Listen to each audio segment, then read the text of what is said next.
I paid over $60,000 to keep my parents' house from collapsing quietly without ever asking for credit.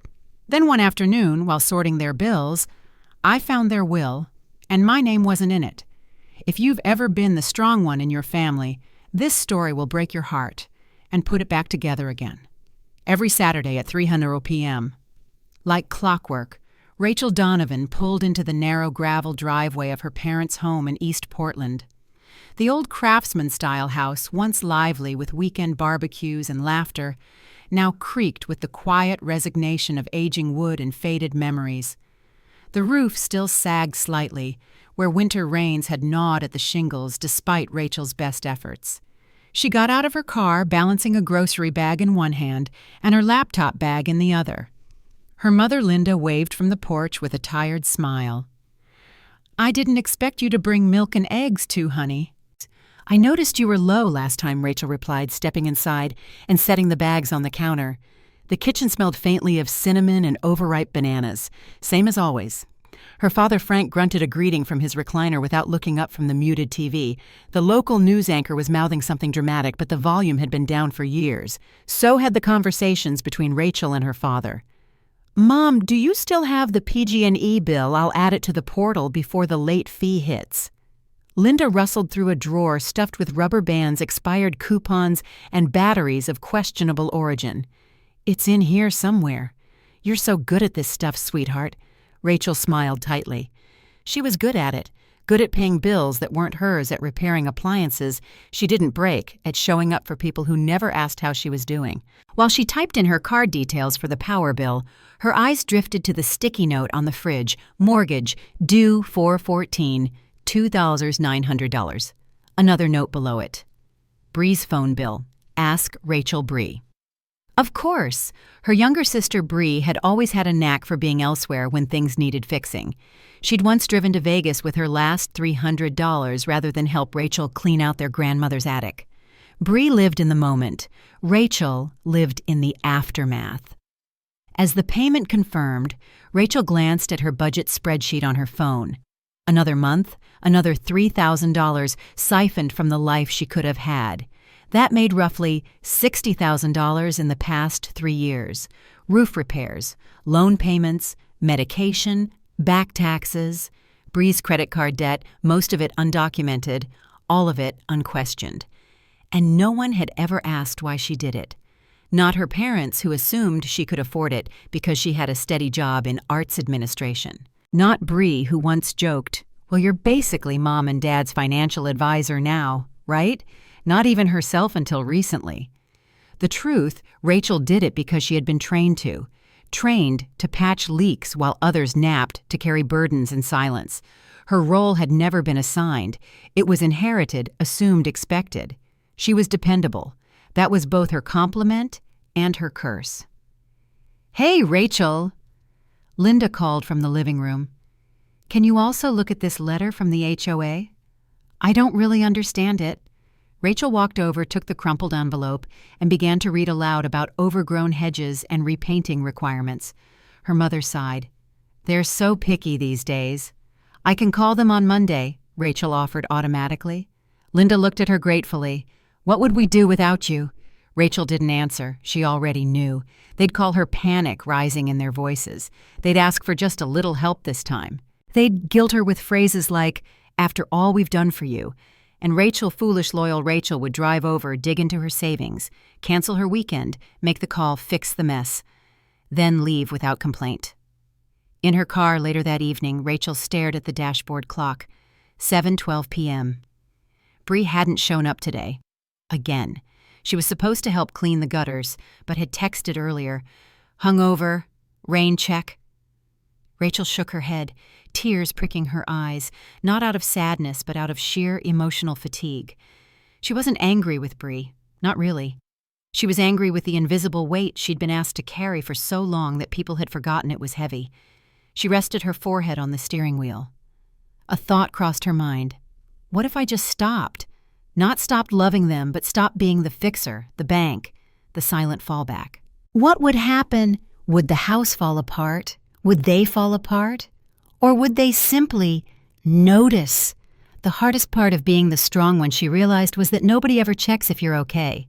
They assume your silence is strength, your presence is willingness, your consistency is agreement. But what if she no longer agreed? As she drove home to her small rented apartment downtown, she looked out at the city lights. For years, they had represented opportunity. She had postponed art shows, she'd missed vacations, she'd delayed relationships, she'd ended early because someone always needed her more. She turned up the radio, letting the music fill the silence that had become too familiar.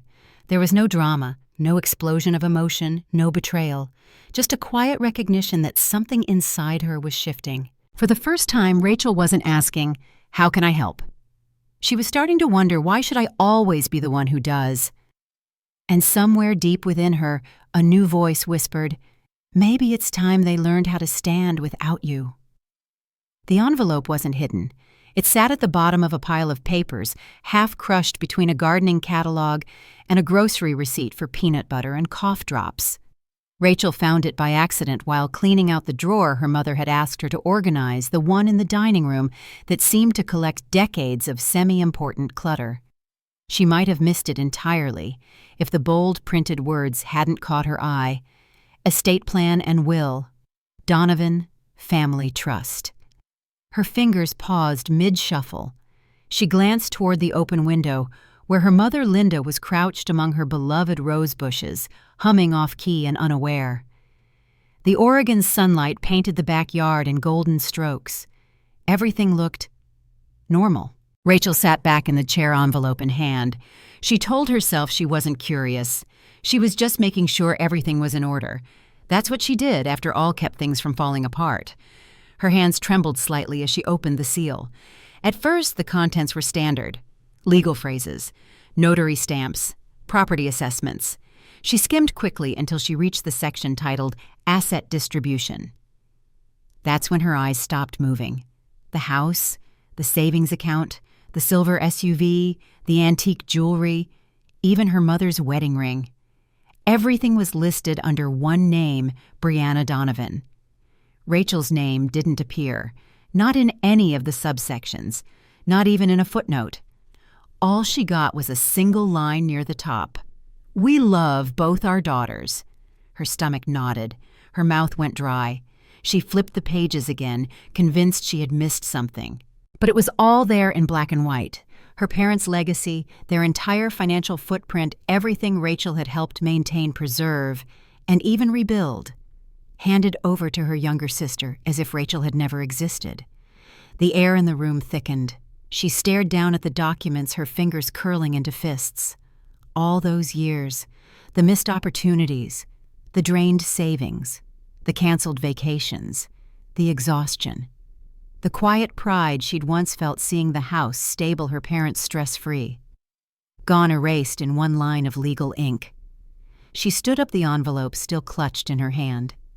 Her mother walked through the back door, wiping her hands on a towel, her cheeks flushed from tending the garden. "Did you find the HOA letter?" Linda asked, lightly, then froze as her eyes met Rachel's. "I found the will," Rachel said, voice even and low. Linda's smile flickered, then vanished. "Oh, that wasn't meant for you to see yet, but I've seen it now." Rachel held up the packet. "Is this real?" Her mother fumbled. "Rachel, you've always been strong. You don't need—" "No," Rachel cut her off sharp now. "Don't do that. Don't turn this into some backhanded compliment. I've given up half my adult life keeping this family afloat. I paid off the second mortgage, I fixed the plumbing, replaced the furnace, covered the property taxes. And now I find out that I'm not even considered." Her mother reached out as if to placate her. "Honey, please. We just wanted Bree to feel secure." Rachel pulled back, eyes narrowing. "And what about me, the one who actually made this place secure? What do you think it says to write me out entirely, as if my contributions, my sacrifices meant nothing?" The sound of footsteps came from the hallway. Her father, Frank, stepped into the room with his coffee mug in hand, calm as ever. "You're overreacting," he said. "You're doing fine. Bree's still figuring things out." Rachel laughed. A dry, bitter laugh that echoed off the old walls. She's 32. She hasn't held a job longer than 6 months. She relies on dating apps and bad luck. She moved home 3 times in 5 years. And I'm the one who has to be okay with being erased because I'm doing fine. Frank didn't respond. He looked down at his mug like it held the wisdom of the world. Rachel's voice shook now, not from fear or sadness, but fury held in too long. You didn't even talk to me. You just assumed I'd keep showing up, that I'd keep paying, fixing, solving, like I was some kind of invisible insurance policy. Linda whispered, It's not like that. Yes, it is, Rachel snapped. And the worst part, I believed you. I believed that family meant something, that what I gave would come back to me not in money, but in acknowledgement, in fairness. Frank set his mug down heavy on the table.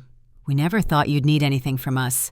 You've always been independent. Rachel's expression turned stone cold. Being independent isn't the same as being unworthy. Silence filled the room. Linda looked down, blinking away the beginnings of tears. Frank stared out the window. Jaw set. Rachel placed the will carefully on the table. I see where I stand now. She turned toward the door. Neither parent moved to stop her. As she stepped outside, the late afternoon sun cast long shadows across the porch. Everything looked the same, but nothing felt the same. And for the first time, Rachel didn't just feel hurt. She felt done. Done being silent. Done accepting crumbs in exchange for loyalty. Done being the daughter who was fine. Because being left out of the will didn't just hurt, it revealed the truth. That in her family strength wasn't rewarded, it was exploited. The silence after the confrontation was deafening. Rachel had half expected some kind of fallout, a defensive phone call, an apology, even a text acknowledging the conversation. But the following week passed without a word. No explanation, no questions, no remorse. It was as if they were waiting for her to cool off and come back. As if disappointment and betrayal could be dissolved by time, not truth. On the 8th day, her phone buzzed. A message from her father: mortgage is due Friday. Can you transfer it soon? No greeting. No, how are you? Just a request, an assumption. Rachel stared at the text for a long moment. Her thumb hovered over the keyboard. Then she typed, I think Bree can handle it. The house is hers now, right? And pressed send. She waited. 10 minutes, then 20. Another buzz, this time from her mother. Hannah, don't do this. We need to talk. Rachel read the message, then set her phone down like it had nothing to do with her. She wasn't surprised. She wasn't even angry. What she felt was something colder and far more permanent. Clarity. That night she opened her laptop and pulled up her banking app.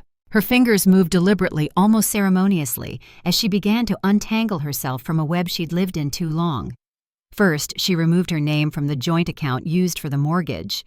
She canceled the recurring auto payments for the water, electricity, and property tax bills she'd quietly shouldered for years. She deleted the reminders from her calendar, archived the spreadsheets, and took a long, deep breath. It felt like a funeral, but one that finally set the ghost free. 3 days later, another message came in, this one from Bree. You're overreacting. Mom and Dad didn't mean it that way. You've always been independent. I'm just not. You know that. Rachel didn't respond immediately. She made tea, fed her cat, and watched the late sunlight filter through her apartment window. Only then did she type a single reply. Then prove you deserve what you've been given. Start with the mortgage. There was no response. For the first time in a long time, the silence didn't feel like punishment. It felt like space she needed to finally exist outside of her family's needs. A week later, a payment request lit up her screen. $2,900. From her mother. No message, no explanation, just the cold demand of a transaction. Rachel declined it without hesitation. Minutes later, the phone rang.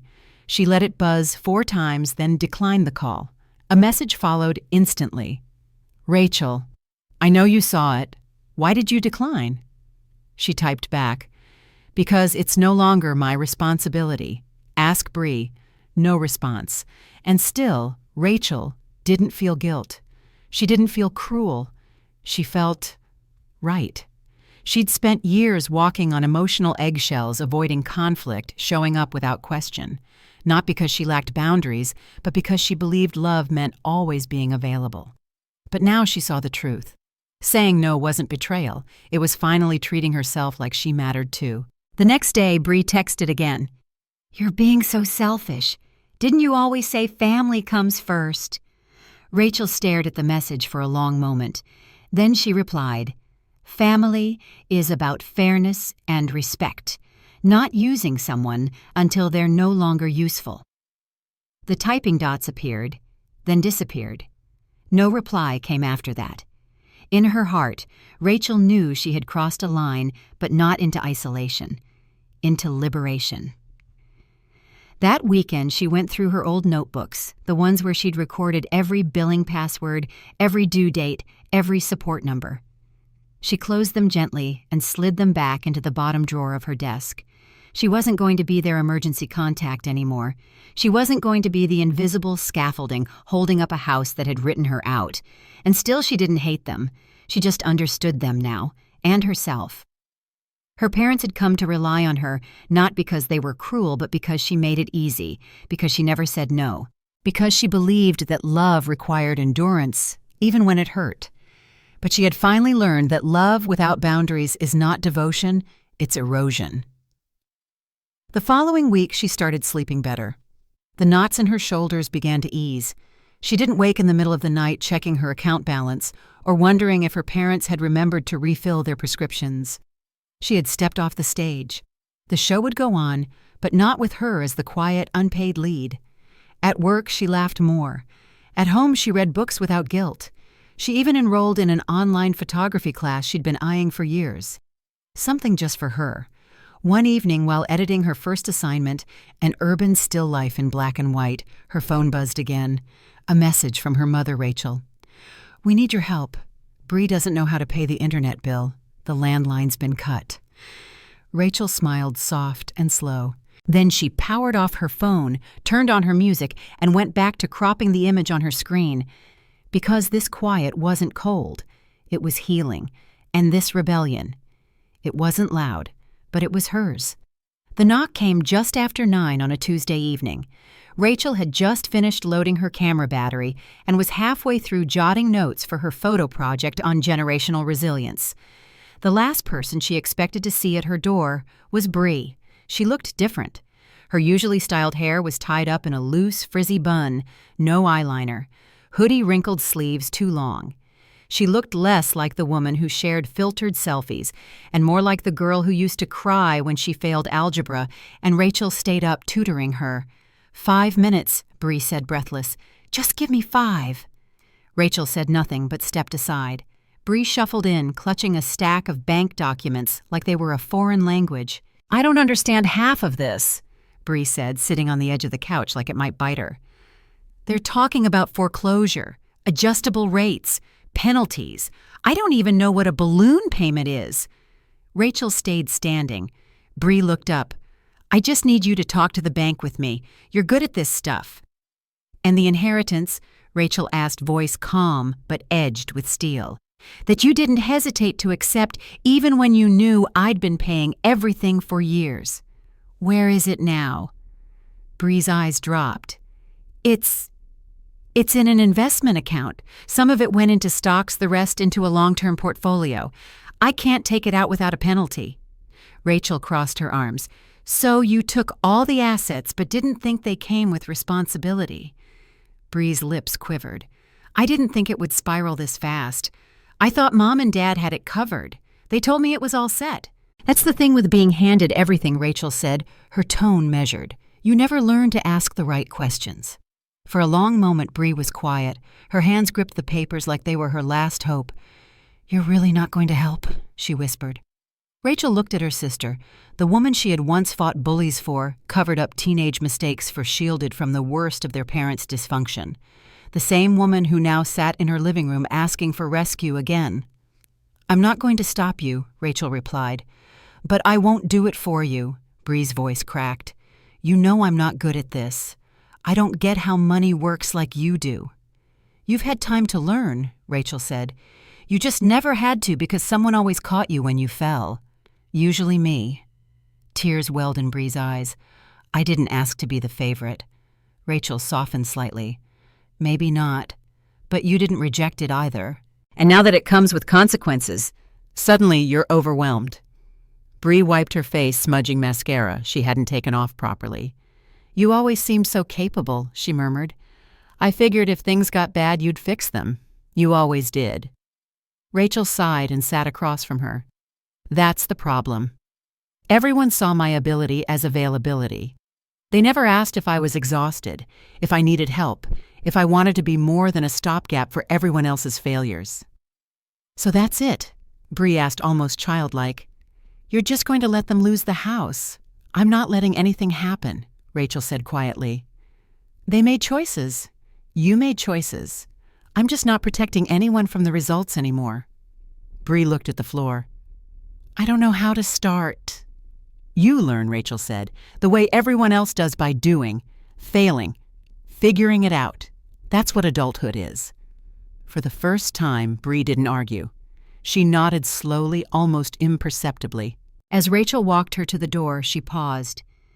You asked for help, she said. That's okay. But help doesn't mean doing it for you. You want to prove you deserve what you inherited. Start by owning what comes with it. Bree stepped into the hallway, her face pale. Do you think Mom and Dad can recover? Rachel didn't answer immediately. Not if they still believe I'll always show up. That belief has to die for anything new to grow. The door closed gently behind her sister. Back inside, Rachel stood for a moment, letting the quiet settle. Her heart ached, not with guilt, but with the weight of years lifting finally. She didn't hate Bree. She didn't want her to suffer. But she finally understood the line between helping someone grow and keeping them small. Not everyone who asks for help deserves to be saved endlessly. Sometimes the kindest thing you can do is step back and let someone rise or fall on their own. That night, Rachel returned to her notes on resilience. She added one line to the page. Growth begins the moment no one is standing beneath you to cushion your landing. And for the first time in years, she felt peace. Not because everything was resolved, but because she no longer felt responsible for what wasn't hers to fix. Rachel hadn't logged into Facebook in over a year. She'd found that silence, when it wasn't demanded, was restorative. Her life had become beautifully, mercifully private until Olivia, a coworker at the art center, sent her a late-night message. Hey, Rachel, are you still on Facebook? You should see your mom's page. Wow. Rachel's chest tightened as she clicked the link. Her fingers hovered over the keyboard as the sight loaded her heart, pounding like she was stepping into a courtroom she hadn't been invited to. The post was right there at the top, freshly uploaded complete, with a photo of the old house bathed in golden evening light. Ironic, Rachel thought, considering how much darkness now lived inside it. Her mother's caption read like a script from a soap opera. It's heartbreaking when your own daughter turns her back on her aging parents. After everything we sacrificed, she abandoned us when we needed her the most. Over 80 shares, dozens of comments. She'll regret it when they're gone. What kind of daughter does that? Unbelievable. Kids today have no loyalty. Rachel scrolled silently, her throat tight. Her father had added his own post full of sorrow and veiled accusations. We raised her with love. We thought she'd be there when it mattered most. Instead, she chose to walk away. And then came Bree, always the master of vague subtext. Some people only care when they're the ones in control, but ask them to help, and suddenly they're too busy being strong. Rachel didn't cry. She didn't rage. She just sat still, the flicker of an old ache returning. Not because of the betrayal. She was well past expecting anything else, but because of the effort they were now putting into rewriting the story. When they couldn't control her, they tried to control how others saw her. They weren't seeking justice. They were demanding obedience by way of shame. But Rachel had grown out of that costume. That night, she opened her own Facebook profile. It still bore an old profile photo of her standing beside a nature exhibit, camera in hand. She had once loved that moment. Quiet, passionate, unnoticed. Now she would make sure she wasn't invisible anymore. She crafted a post. No background color, no emojis, no exclamation marks, just words clear, calm, and devastatingly honest. Since my family is sharing a one-sided story, here's mine. I paid over $60,000 over the last 3 years to save a house I did not live in. I handled the mortgage, property taxes, insurance, and even utilities without complaint. When I discovered I was written out of my parents' will with no discussion while my sister inherited everything, I chose to step away. I was never asked if I was okay. I was asked to keep paying. The last text I received was a request for $2,900, no apology, just an expectation. Attached are images of the will, the bills in my name, and the messages that followed. My silence wasn't agreement. I was just waiting for the right moment to speak the truth. That moment is now. She hit post and closed her laptop. Within 10 minutes, the notifications began. Rachel, I had no idea. You don't owe anyone your life just because they share your blood. This is heartbreaking. You were the glue and they used you like tape. People who'd once nodded politely at her family's stories now reached out with sympathy and outrage. Some had always suspected something was off. Others admitted they were shocked. The truth didn't scream. It didn't accuse. It just stood up. And that was enough. 2 days later, her mother's post disappeared. Her father deactivated his account. Bree changed her profile picture to a single black and white flower, a dramatic move that to Rachel spoke volumes about her lack of control. But Rachel didn't post again. She didn't need to. Truth has a funny way of unraveling lies, not with volume but with timing. She sat by her window that night, the soft patter of rain against glass, soothing in its consistency. She felt something loosen inside her. Not joy, not vengeance, but freedom. They had built their shame campaign, assuming she'd stay quiet, embarrassed, maybe even come crawling back. What they never expected was that she'd use her voice. And when you finally use your voice, the people who once tried to define you start to lose their grip. The house still stood barely, but the power it once held over her was gone. And that was more than enough. The first Monday after her Facebook post, Rachel arrived at the art center 15 minutes early. The sky still wore a soft gray-blue tint, and a gentle breeze whispered through the early autumn air. Her photography students, high schoolers from the neighborhood, gathered with wide eyes and jittery excitement, cameras hanging from their necks like keys to new worlds. For the first time in years, Rachel wasn't showing up somewhere to fix a mess. She was showing up to build something. Their curiosity reminded her of who she'd been before her identity was swallowed by obligation, before every paycheck and hour of rest was weighed against someone else's crisis. She watched one student, a quiet girl named Lila, crouch down to photograph sunlight bouncing off a puddle. The girl glanced up shyly, and Rachel smiled back heartful in a way money or recognition could never replicate. After class, she walked to a nearby cafe, the kind with mismatched mugs and soft jazz playing through dusty speakers.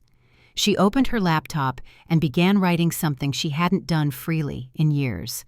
Her blog, once dormant, had become a quiet haven for those unraveling from the weight of toxic families. She wrote not as a victim, but as a survivor, as someone who had loved deeply and been wounded by it but chose healing anyway. Her latest post read, "You don't need an apology to begin again. You only need permission from yourself." And sometimes, the most powerful thing you can do is stop answering the door to pain that arrives dressed as family. The post was shared over 100 times in a single day. Rachel didn't expect to be a voice for anyone, but it turned out there were so many people who had loved silently, who had given endlessly, and who thought walking away was betrayal until they saw someone else do it without shame.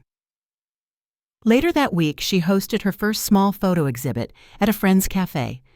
The walls were lined with images that traced her journey empty streets at dawn, hands cupped around mugs, cracked pavement with a single blooming flower. Healing, quiet and unspectacular, yet powerful in its clarity. An older woman with silver hair approached after the show, her eyes glistening. "Your photos, they feel like what it means to forgive someone without letting them back in." Rachel nodded. She understood that more than she could say.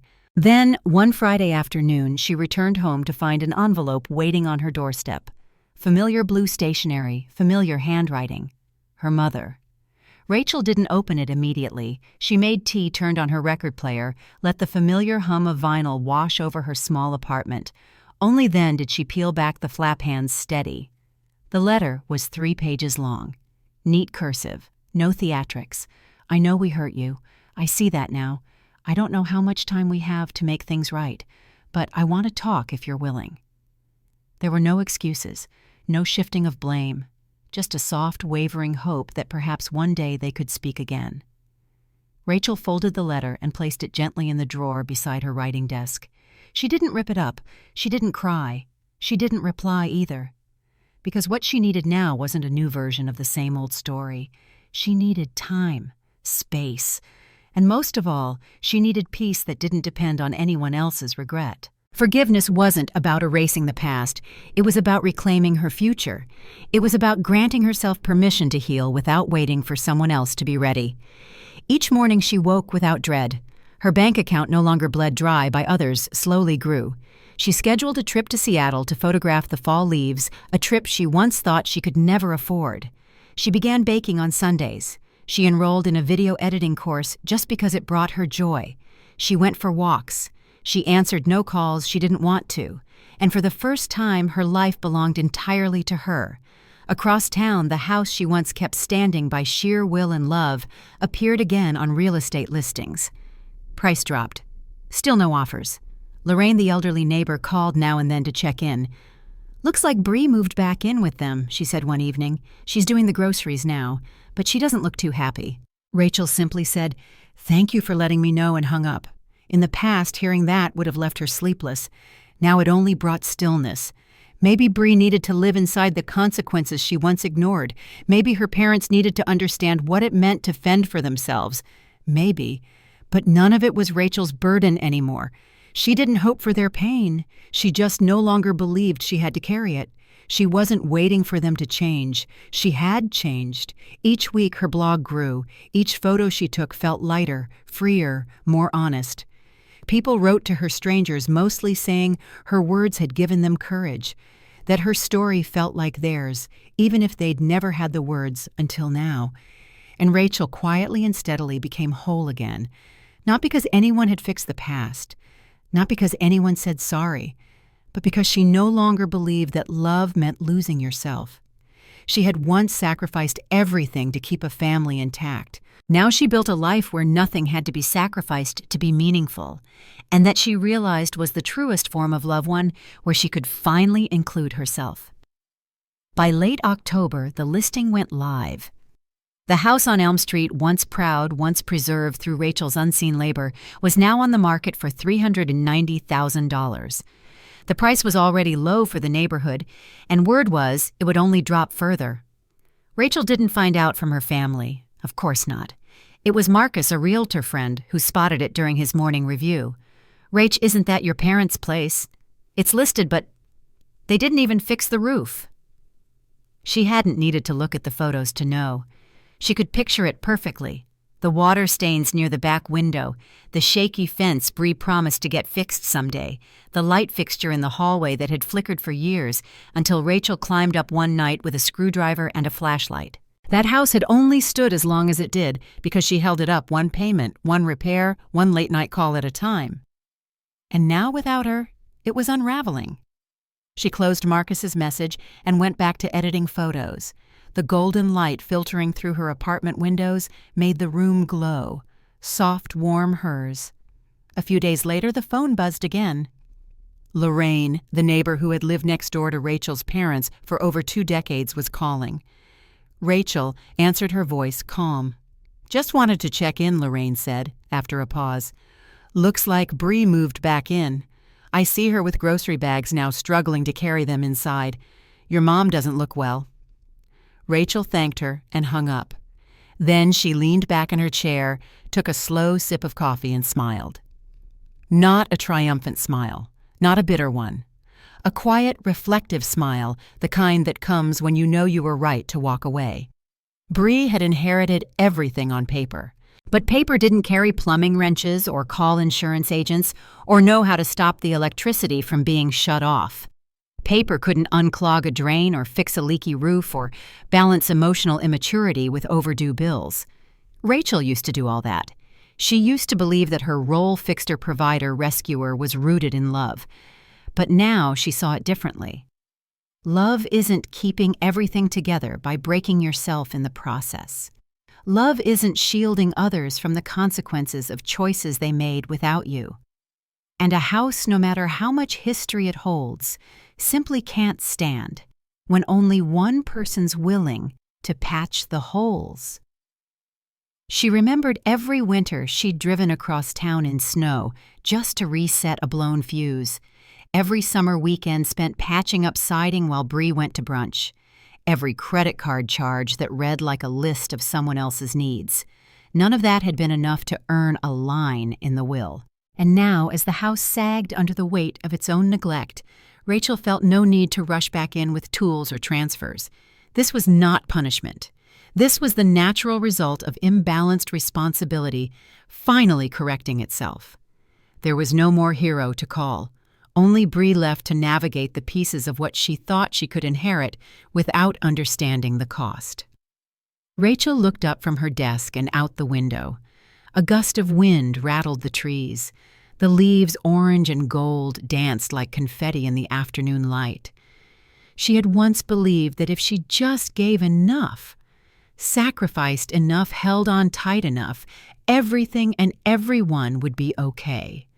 But now she understood. Sometimes not saving them is the kindest thing you can do, because the people who never have to learn how to stand will never stop falling. The next time she passed by the Elm Street neighborhood, by coincidence on the way to a photo location, she slowed the car but didn't stop. From a distance, she could see the for sale sign leaning slightly to one side. The shutters needed repainting. The yard had gone wild. And standing near the door, her parents. Bree by their side, arms crossed, eyes scanning a young couple walking through the yard with a real estate agent. She watched for a moment longer, then turned down the next street, letting the house disappear behind her in the rearview mirror. She didn't feel guilt. She didn't feel pity, just peace. Because finally, they were living in the house they built. And for once, she didn't have to hold the roof up for them anymore. It was a crisp Saturday morning when Rachel arrived at the small downtown gallery she'd rented for her first solo exhibition. The space wasn't large, but the tall windows let in golden autumn light, casting soft shadows across the polished wood floor. Her fingers trembled slightly as she adjusted the final label beneath one of her prints. The exhibit was titled, "Spaces I Stepped Away From." It wasn't just a collection of images, it was a quiet manifesto, a visual map of the internal landscapes she had crossed, places she once occupied, burdens she once carried, and lives she had once propped up until her back nearly broke. Each photo was framed in black, mounted on minimalist white boards. No flashy color filters, no dramatic effects, just life seen through the eyes of someone who had stopped asking for permission to breathe. There was a photograph of an unmade bed in soft morning light, a hallway strewn with unopened letters, a closed door with footprints in the snow leading away from it. One by one, viewers wandered in and stopped absorbing the stillness that lingered in every image. And in the center of the room, displayed at eye level on a freestanding wall, was the anchor of the entire exhibit. A simple wooden doorway. Empty. Sunlight streamed through it, illuminating dust motes in midair. On the threshold, nothing, no feet, no suitcase, no hands reaching back. Just a quiet beam of light. The title beneath it read, "The Final Frame." And the caption below that, "I was never left behind. I was the one who walked away." People stood in front of that piece the longest. Some tilted their heads. Others said nothing at all. But more than one person wiped their eyes. Rachel stayed toward the back, sipping lukewarm coffee and watching people move slowly through her memories. She didn't need to explain the images. That was the power of visual storytelling, what she couldn't find the words to say the light and shadow said for her. Late in the afternoon, a woman in her 50s approached her. She wore a dark green coat and carried a leather-bound notebook. Her voice was low. "Your work. It feels like the silence we've all been taught to carry, but here it sounds like truth." Rachel smiled, not with pride, but with gratitude, that someone understood. She thought back to all the times she'd been told she was overreacting, too sensitive, ungrateful, that her boundaries were betrayals, that her silence was weakness. But here in this quiet room filled with strangers and stillness, that silence had transformed into something else: liberation. Later that evening, as the last guest left and the gallery dimmed, Rachel sat cross-legged on the floor beneath the final frame. She pulled out a small notebook and flipped through it notes she had taken over the past year. Things she'd learned in therapy, fragments of journal entries, pieces of unsent letters. On one torn page, a line she had written months ago: "Just because someone gave you life doesn't mean they get to keep you from living it." She closed the book and stared at the photograph in front of her. It wasn't about revenge or proving anyone wrong. It was about reclaiming the spaces where her voice had once been silenced, one photograph at a time. The gallery would close in an hour, but she didn't feel rushed. This was the frame she'd waited her entire life to step out of. The gallery owner came by with a gentle smile. "Would you like to keep that one up longer? It seems to be speaking to people." Rachel stood, stretched her arms overhead, and looked once more at the doorway bathed in golden light. "Let's leave it there," she said. "It's where the story ends and begins again." That night she walked home in the chill of dusk. Her scarf tugged gently in the wind. Every step felt lighter than the last. She didn't check her phone. She didn't wonder if there were more messages, more pleas, more shame. She didn't need closure from people who couldn't offer it. She had created her own, because she had finally learned real family doesn't stand on your back, they stand beside you. And silence. It wasn't surrender. It wasn't defeat. It was her final word. A full sentence. A declaration. A life reclaimed. A name spoken not in service of others, but in celebration of self. As she reached her apartment and closed the door behind her, Rachel looked around the room, plants growing in the windowsill, photo prints drying on the desk, the soft hum of a jazz record playing in the corner. She breathed in deeply.